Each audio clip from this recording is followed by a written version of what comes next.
It goes into the way that you think. It goes into the opportunities that you think are out there, what you are willing to try to achieve. And when I watched that video literally changed my life, and I don't remember who did that amazing video. You are so caught up on the now, because right now you don't even have money to survive and buy all that you need. Then how on earth are you going to even think about investing some money for the future? Because investing is very futuristic. So what have I learned since I have been living in Canada? Now overall, I have learned a lot since I've been in Canada. I cannot sit down and go through all of it. So what I've decided to do is to tell you about the things that I have learned that I'm currently using in my current day-to-day life. So the first thing that I've learned is abundance versus scarcity. Again, I'm from another country, so it is just automatic that I have to compare both countries based on what I was before and what I am now. Now, back in my home country, it was all about scarcity. Nobody has money, people cannot find food to eat, people cannot afford this, they cannot afford that. Like, it was just all scarce. When I first came to Canada, I felt the same way. I felt as though everything is scarce. After I got my first job in Canada, after looking for 4 months, I found a job and I worked in that job for the summer. After I worked in that summer, the things that I've seen in research came to reality. I estimated for that time how much can I make in Canada during a 4-month period during the summer, because when you are a student you have a lot of restrictions and number of hours you can work and things like that. So I was like, okay, well, during the summers this is what I'm going to be doing. And I did it. And that is when my research came to reality, where I was doing exactly what I planned on doing. I was like, okay, I'm going to work this many hours, and then I'm going to earn this amount of money, and then I'm going to use this money to do X, Y, and Z. And that's what I did. And when I started to see the money coming in, I kept converting it to Jamaican dollars. And I'm like, this is a lot of money. This is a lot of money. And I was able to use the money that I was working to be able to pay my tuition. And that was just something very significant, and a significant accomplishment in Canada, was being able to pay my tuition. Like, the biggest accomplishment I've accomplished there is being able to pay an international student tuition cash out of my pocket. I knew that that was possible before I came to Canada. I did the research, I did the maths, because a lot of time you do the research, but the maths is what really show you what you need to do. Because when I did the maths, everything made more sense to me. Like, I understand things a lot more when I worked out expected income versus expected expenses, how much to buy a house, how much would I be making, how would I be able to buy a house, how would I pay back to buy the house, prospective expenses. So doing those analysis really puts everything in perspective for me. Like, doing maths is what really helps me with figuring out these type of things. And I actually sat down and wrote an entire book where I list out 50 different scholarships and just ways to pay your tuition in Canada, because I didn't know about half those things before. But while I've been here, I figured out so many different options, and I'm like, okay, so if this doesn't work out, this is what I'm gonna do. If this doesn't work out, then this is what I'm gonna do. And biggest accomplishment is being able to pay my own tuition.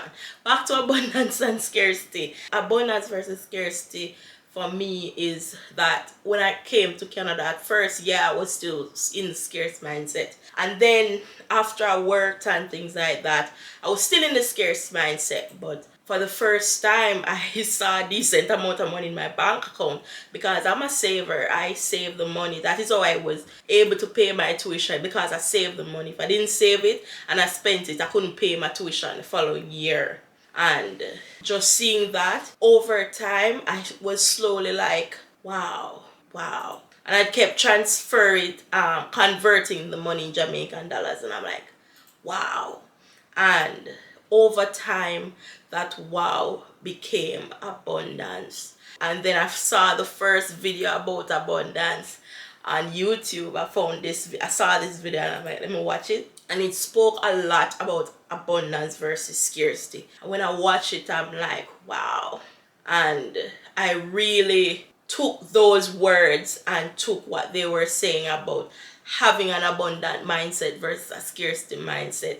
And I took those principles seriously. And that is how I learned about being abundant. And when I became abundant, my life changed. The way that you think, I'm telling you that you would think that abundance and scarcity is just into money. But when I watched that video, they started to show me how scarcity mindset goes into your entire life. It goes into the way that you think. It goes into the opportunities that you think are out there, what you are willing to try to achieve. And when I watched that video literally changed my life. And I don't remember who did that amazing video, but I watched that video and I took it in, like every word, everything just went into my brain and I used it. And that is when I'm like, hey, I can achieve anything I want in my life. Like, that is when I started to reflect on, hey, this huge overarching goal of wanting to travel to Canada. And now I am here. And I am telling you that thinking about it and reflecting on that, I felt invincible. I feel unstoppable. And I'm like, hey, I can do anything I want. And that is when I started to think about, what do I really want in my life? What do I really want? Not about what is out there and what society is telling me I should do or what society is leading me into. Automatically, I'm like, what do I want for myself? And when I sat down and thought about that, my life changed. My goals changed. Everything I wanted completely changed. And it has changed for the better. So abundance versus scarcity. Huge. Huge. And then the next thing that I've learned about is about investing and emergency funds. I wouldn't say investing changed my life, but emergency fund changed my life. Having an emergency fund is extremely important. This is not because of, well, if something happened, you know you have money to fall back on. Having an emergency fund makes you become abundant and it makes you feel like I can do anything I want. And if it doesn't work out, I have something to fall back on. And it changed my life. That's all I'm gonna say. Like, the advice people tell you, if you watch advice videos about finance, they tell you to get an emergency fund. You should get it. Get that emergency fund. Your life will change. They always say start from 1 month to go to 2 months, slowly save that money and have that emergency fund. Do it. It will change your life. The next thing I've learned about in Canada is all about investing. I know a lot about investing right now. A lot of knowledge. I've done a video on it. I'll link it right here for you. You can check it out. In Jamaica, the things that we knew about was income, expenses, and saving. That's it. You never heard anyone tell you about investing. And no one tells you that investing is actually the way to actually have money when you get older. No one says that to you because you are so caught up on the now. Because right now you don't even have money to survive and buy all that you need. Then how on earth are you going to even think about investing some money for the future? Because investing is very futuristic. It is looking in the future.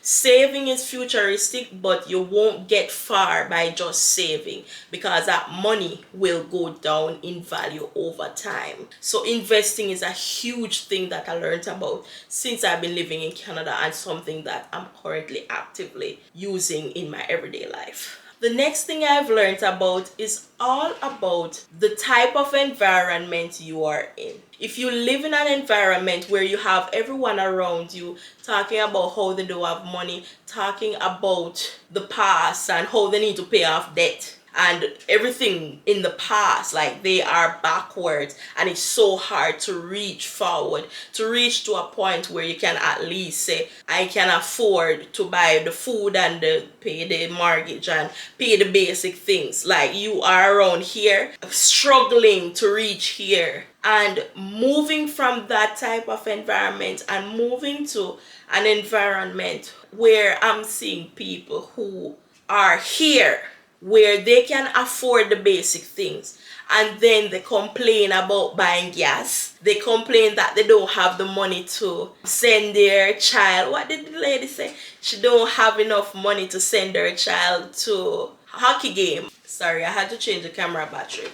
But I was talking about the lady that mentioned that she didn't have money to send her son to a hockey game. And I look at it and I'm like, wow, your biggest issue in life is that you don't have the money for a hockey game, or people who say gas is so expensive, they can't afford to buy gas anymore. This influencer that lives in Canada, she was in her car. She was just talking about how she was reflecting on her finances, and she said she realized when she was doing her, like she was budgeting or something like that, she was budgeting and she saw where she couldn't afford ski lessons, and she started crying that she cannot afford these ski lessons. And she's someone that actually shares her budget openly. And I look at it and I'm like, this woman makes about, like, I think it was like 5,000 after taking out taxes. She make like $5,000 per month, and she was crying that she couldn't afford ski lessons. And I'm like, there are so many people out there that cannot even afford food, and they are not even crying. They complain, but they don't even cry, and they can't even afford food to go into their stomach that they actually need.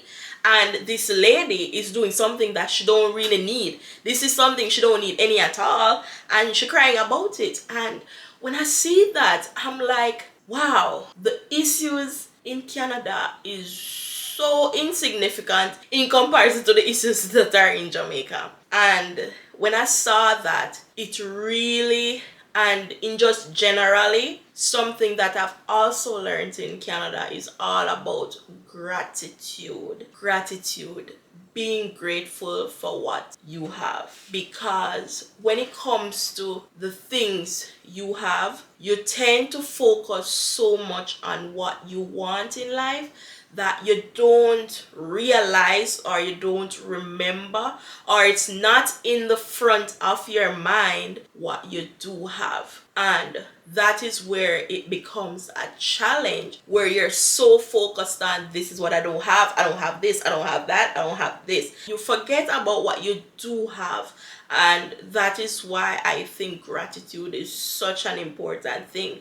And I look at it as, hey, yes, the rent has increased, but at the same time, I can afford it because I'm paying for it. Like, you are saying the rent has increased. Okay, it increased. But were you able to pay that rent? And then when you think about it, you're like, yes, I did pay the rent and I've been paying it every single month. You're not in any debt. And in Jamaica, there are so many people that are in debt that don't have any money. And it's so sad to know that this is out there, but it's very hard. It's very hard to move out of that situation, because I was like, I don't want to be in that type of situation.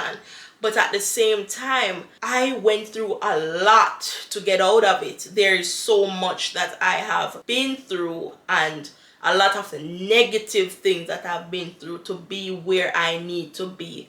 And just to get from here, if you're already here, you're trying to get here, it's extremely difficult. If you're here and you're trying to get here, it's a lot easier.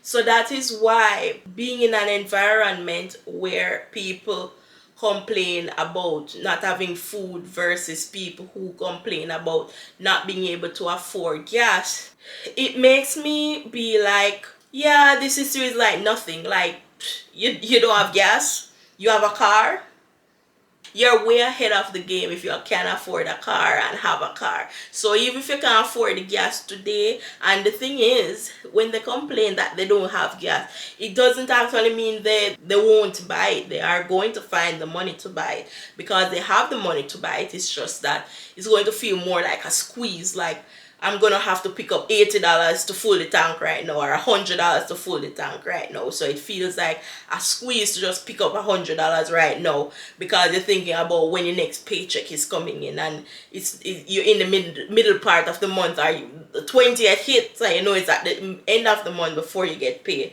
So you start thinking about that. But the mindset is way different based on the environment you're in.